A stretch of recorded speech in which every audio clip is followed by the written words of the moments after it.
Hammasiga salom. Demak, siz doimgidek qo'rquv olami kanalidasiz. Biz boshladik.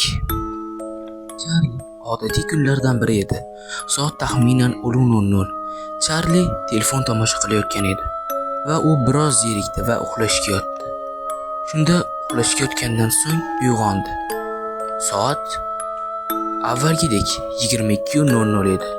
Bu unga biroz g'alati turdi va telefoni jiringlayotganini eshitdi. Masala shunda ediki, u telefonini stolning ustiga qo'ygan edi. Telefon esa tochkada jiringlayotgan edi. U qo'rqib ketdi va birdan uyg'onib ketdi.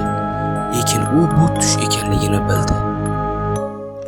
Yana telefon jiringlay boshladi. Bu gal u stolning ustida edi. U biroz tinchlandi.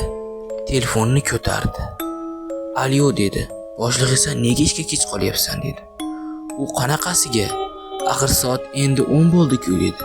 Boshliq esa "Aqldan ozdingmi? Soat 9 bo'ldi. Soatga qara" dedi. U soatga qaradi. Soat 10:00. Atrofdagi soatlarga qaradi. Tashqaridan derazaga qaradi. Hali ham tun. Bu juda ham shubhali va qo'rqinchli edi. U nima qilishni bilmay qoldi. U boshliqqa dedi: "Boshliq, endi bu yerda juda noto'g'rilik ketyapti. Men qanday tushuntirishni ham bilmayman. Tashqaridan oynadan qarab turibman. Hamma yoq tun, qorong'u" dedi. U esa: "Menga o'yin qilishni bas qil. Hozirroq kel. Aks holda seni ishdan bo'shataman. Bugun bilasan, tayyorgarlik ko'rishimiz kerak. Muhim mehmon keladi" dedi. U telefonni o'chirib qo'ydi. Sizning qahramonimiz esa battar qo'rquvga tushdi. "Men qayerdaman? Yana tush ko'ryapmanmi?" dedi. Telefonni yana stol ustiga qo'ydi. Divanga o'tirdi va balki yangiliklar hammasini ko'rsatar dedi va televizorni yoqdi. Televizorda faqat bijirlagan shakl turar edi. Bu narsa uni yanada qo'rquvga soldi. U tashqariga chiqishini istay boshladi. Eshikni ochaman desa eshik qulf. Derazalar ham berkilgan edi. U derazani oynasini buzishga ham harakat qildi. Hech narsa bo'lmadi. Birdan telefoni yana jiringlay boshladi. Bu gal tochkada edi. Umid yana uyg'onib ketdi. Uyg'onib, hammasi tush ekanligini ko'rdi.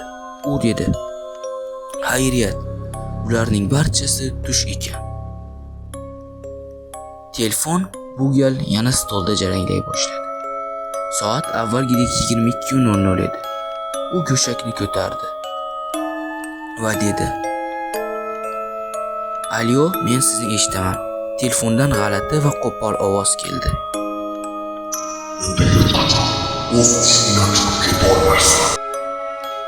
Umidning yuragi duk-duk ura boshladi. U nima qilishni bilmas edi. U telefonni uloqtirib yubordi. Yugurib yana eshik tomon yugurdi.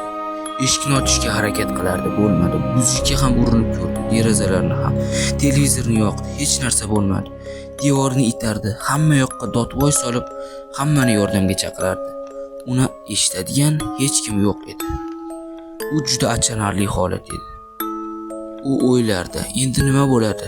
Shu yerda o'lib ketamanmi yoki shu yerda abadiy qolib ketamanmi dedi. U burchakka bordi. Asta-sekin yig'lay boshladi. Yig'lashi tobora balandlashardi. "Iltimos, menga yordam bering.